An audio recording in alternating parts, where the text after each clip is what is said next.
C'est chiant ça, il m'arrive que des couilles, hein. C'est pas possible, hein. C'est pas possible autrement. Ça arrête pas. À chaque fois que je fais une vidéo, il y a toujours une couille. Hein? C'est pas possible ça. Chapitre 8, je recommence. Le livre d'Enoch, dialogue avec Dieu et les anges. Ça commence à bien faire, hein. Ouais. Chapitre 8. Ce que les anges ont appris aux humains. L'ange Azazel apprit aux humains à fabriquer des armes, glaives, épées, boucliers et pectoraux. Il leur enseigna la métallurgie ainsi que l'art de travailler les métaux pour fabriquer des bracelets et des bijoux. Il montra aux femmes l'art du maquillage, comme farder le tour des yeux avec de l'antimoine et comment peindre leurs paupières. Enfin, il leur fit découvrir les pierres les plus précieuses et les plus belles, les teintures et encore bien d'autres secrets de l'univers. Il en résulta un athéisme généralisé et une liberté sexuelle extrême. Les hommes commirent toutes sortes d'erreurs et coururent en même temps leur perte. L'ange Amisira forma des sorciers et des guérisseurs utilisant les plantes. Armaros enseigna aussi la pratique des désenvoûtements. Barakel transmit l'astrologie qu'Okabiel leur donna l'art de signer. Tamiel leur révéla la signification des dessins que forment les constellations. Quant à As-Daniel, il leur donna tous les secrets des phases de la lune. Et tandis qu'ils sombraient dans le néant, les hommes se mirent à crier et leur clameur parvint jusqu'au ciel. Chapitre 9. Les anges fidèles interviennent. Du haut du ciel, Michaël, Uriel, Raphaël et Gabriel virent le sang répandu sur la terre et toutes les transgressions épouvantables qui y étaient commises. Et ils se dirent, c'est un cri de désolation que la terre envoie jusqu'aux portes du ciel. Maintenant c'est à vous, saints du ciel, que se plaignent les âmes humaines qui demandent que leur cause soit portée devant le Très-Haut. Les saints du ciel dirent alors au maître du ciel, tu es le maître absolu, le Dieu des dieux, le roi des rois, le trône de ta gloire demeure à travers toutes les générations du monde, et ton nom est saint, glorieux et béni pour l'éternité. Tu as tout créé et tu possèdes le pouvoir sur toutes choses devant toi. Tu es à nu et découvert, tu vois tout, rien ne peut t'échapper. Tu as vu ce que Azazel a fait. Tu as vu comment il a enseigné à la terre des savoirs interdits, comment il a dévoilé des secrets éternels conservés jusqu'alors ici. Tu as vu aussi comment Shemiyadza a instruit les hommes, lui à qui tu avais donné le pouvoir sur ses compagnons. Même ces derniers ont rejoint les filles des humains. Ils ont couché avec elles, et en cela, ils se sont dénaturés. Ils leur ont aussi révélé toutes sortes de comportements déviants. Ça a donné les anges déchus. Or, ces femmes ont donné naissance à des géants, et à cause d'eux, le sang s'est répandu sur toute la terre, et les transgressions se sont généralisées. Et maintenant, les âmes des morts crient leurs plaintes jusqu'aux portes du ciel. Leurs gémissements ne cessent de monter. Mais toi qui connais tout à l'avance, tu le sais, et tu tolères ces géants, et tu ne nous dis pas ce que nous devons faire. Voilà, Jésus était en haut et il n'était pas encore descendu en bas encore à cette époque-là, ok? Ouais. Puisque il y a le soleil qui me gêne. Alors Dieu ordonne le déluge. Chapitre 10. Alors le Très-Haut, dans sa grandeur et sa sainteté, prit la parole. Il envoya Azarialor au fils de la Mèche avec ces mots. Va trouver Noé et parle-lui en mon nom. Dis-lui de se cacher et révèle-lui le prix à payer. La terre tout entière va périr, submergée sous les eaux, avec tout ce qui s'y trouve. Montre-lui le moyen d'échapper à un tel désastre, afin que sa descendance perdure à travers toutes les générations à venir. L'être suprême demanda à Raphaël de capturer Azazel et de le jeter pieds et poings liés dans les ténèbres, et lui ordonna d'ouvrir le désert d'Udaël et de l'y précipiter pour l'ensevelir sous un tas de pierres rugueuses et de le laisser là, le visage recouvert d'un voile, afin qu'il ne puisse plus jamais voir la lumière. Au jour du grand jugement, il sera jeté dans un immense feu. Quant à la terre, corrompu par les anges déchus, que Raphaël la guérisse et qu'il annonce cette guérison afin que les humains soignent leurs blessures, ainsi ils échapperont à la perdition provoquée par tous les mystères que les anges, dont la mission était de veiller ou révéler aux hommes. La terre entière a été pervertie par la science d'Azazel. C'est donc lui qui emporte la responsabilité. À Gabriel, l'être suprême dit Rends-toi auprès de ces bâtards de géants dépravés, de ces condamnés, de ces fils de prostituées, et fais-les disparaître, chasse, renvoie-les, et s'entretueront, et leur vie sera courte. N'accorde à leur père rien de ce qu'ils te demanderont, car ils espèrent pour eux la vie éternelle, ou au moins 500 ans. Enfin, Dieu s'adressa à Michaël, vint enchaîner chez Miyadza avec ses compagnons.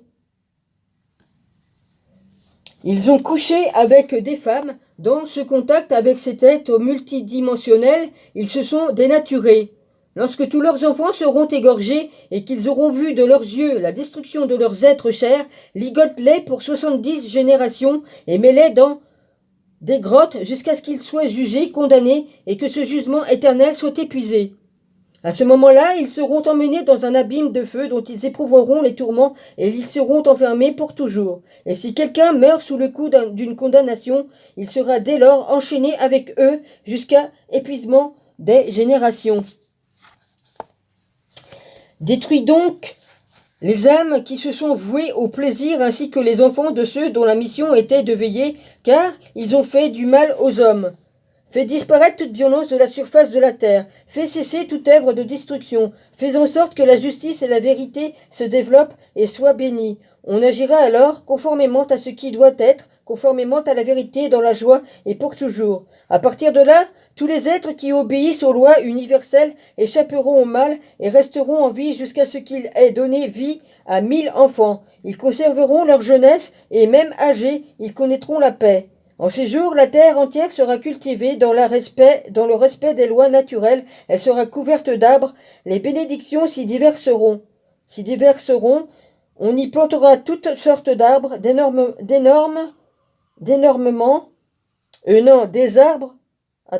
sortes d'arbres d'ornement, des vignes qui donneront du vin en abondance, toute semence plantée produira à plein rendement, l'huile coulera à flot des olives récoltées.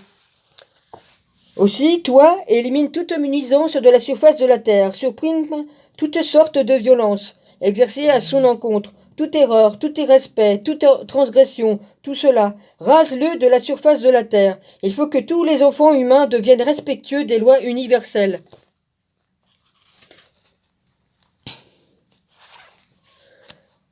Ils apportent que tous les peuples me vénèrent, me bénissent et m'adorent. Alors la terre sera pure de toute corruption, de tout manquement, il n'y aura plus de conséquences négatives et la souffrance sera éradiquée. Et je n'enverrai plus de fléau à la terre pour l'éternité.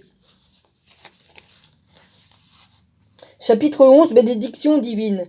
Dans ces jours, je mettrai les trésors issus de ma bénédiction à disposition. Ils sont dans le ciel et descendront sur la terre pour se répandre sur le travail des humains. Alors la paix et la vérité seront unis à jamais. Chapitre 12. Mission d'Enoch auprès des anges déchus. Avant cet événement, Enoch avait été caché, aucun humain ne savait où il se trouvait, où il résidait et ce qu'il était devenu. Il travaillait avec les anges dans la mission de veiller. Il travaillait avec les anges dont la mission est de veiller et d'être avec les êtres réalisés, les hommes. Or, moi, Enoch, j'étais occupé à bénir le maître de l'univers, le roi du monde, lorsque ceux qui veillent m'appelèrent, moi, un simple scribe.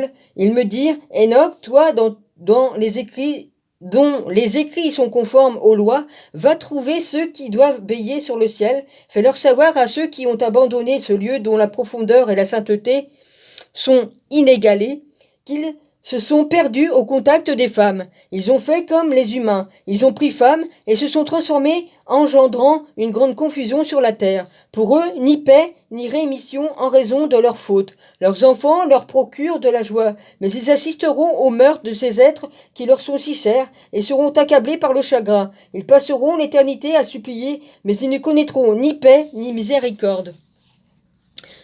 J'en suis à combien là ? 9. Chapitre 13. Les anges déchus demandent à Enoch d'intercéder pour eux.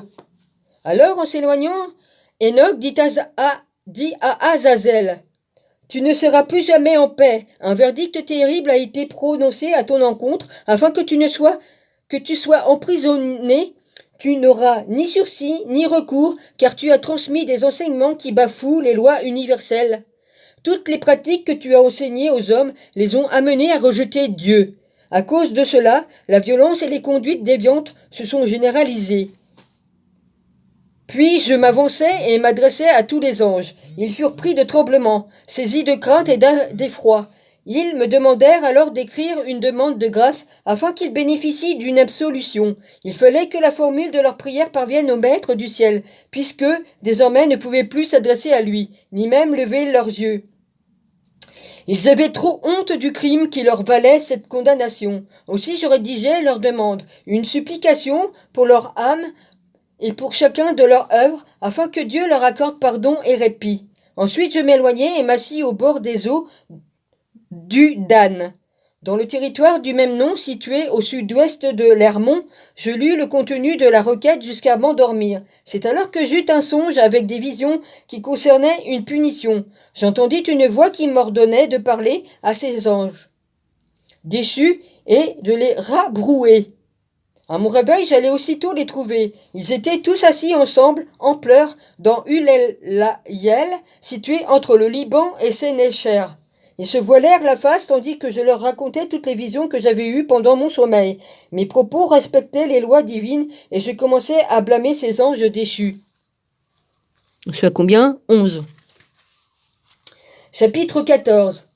Vision d'Enoch. Punition des anges déchus. La demeure et le trône de Dieu. Ce livre contient une parole conforme aux lois divines et raconte la punition affligée aux anges déchus qui existent,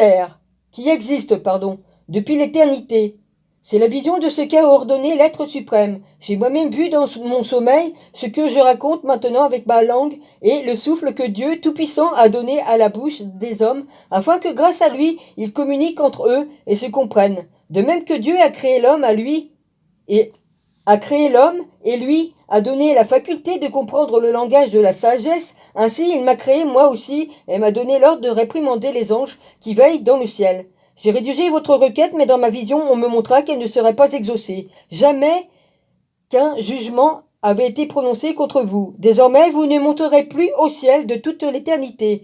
Ordre a été donné de vous emprisonner sur la terre pour le reste du temps. Mais avant cela, vous aurez été témoin de la mise à mort de vos enfants adorés. Vous ne profiterez pas d'eux et sous vos yeux, ils tomberont transpercés par une épée. La requête que vous avez faite pour eux et pour vous ne sera pas satisfaite, même si vous pleurez, suppliez et prononcez tous les mots que j'ai couchés dans ces écrits. Ces visions m'apparurent dans mon rêve. Des nuages me firent un appel, une nuée m'emporta.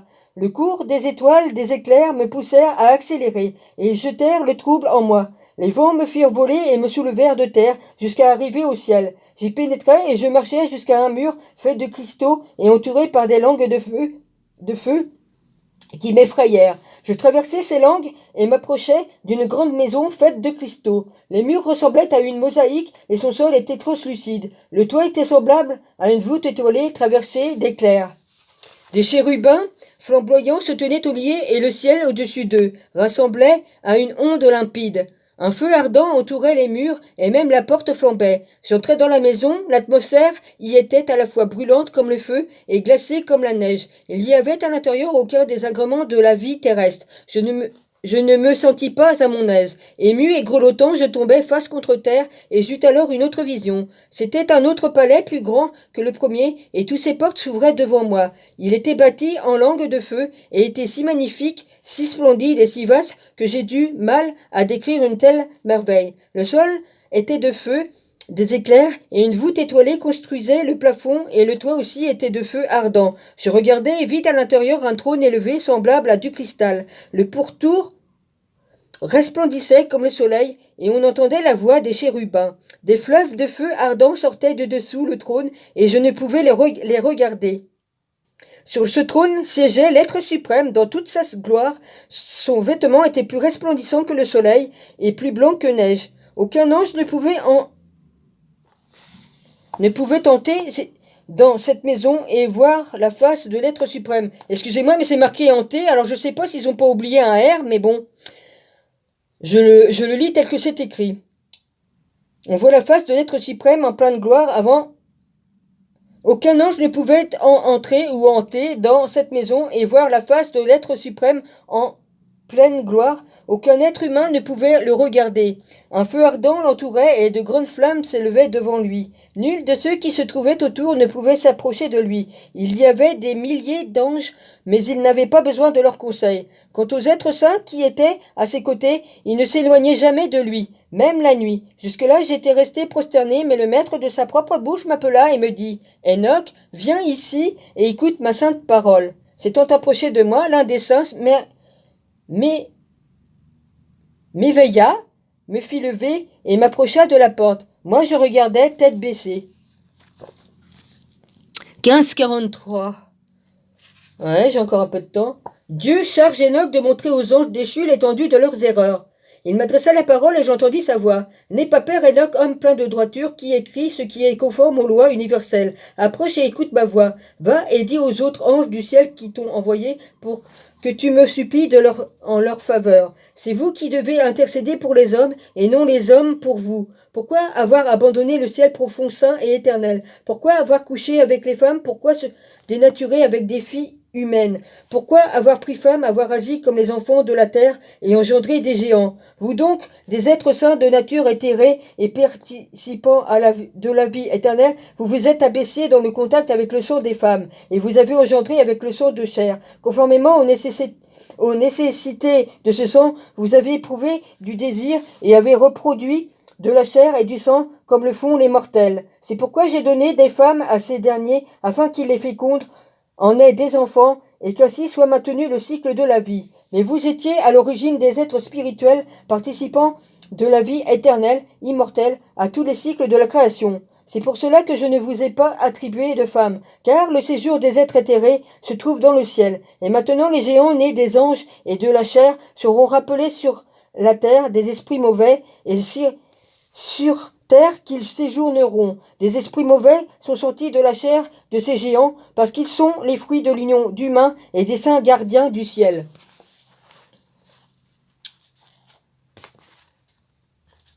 Quant aux êtres éthérés, leur demeure est dans le ciel, mais ceux qui ont été engendrés sur terre doivent y rester. Et les géants, les néphilim, qui sévissent, détruisent, combattent et ravagent la terre, y semant la mort, ils ne mangent pas tout en éprouvant faim et soif.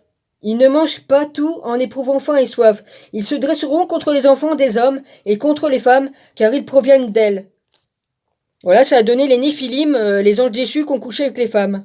Ça a donné les géants Néphilim. Ceux dont la mission, chapitre 16, était de veiller sur le ciel seront punis pour avoir communiqué aux hommes un secret funeste. J'en suis où? Je vais arrêter là, puis je vais reprendre après.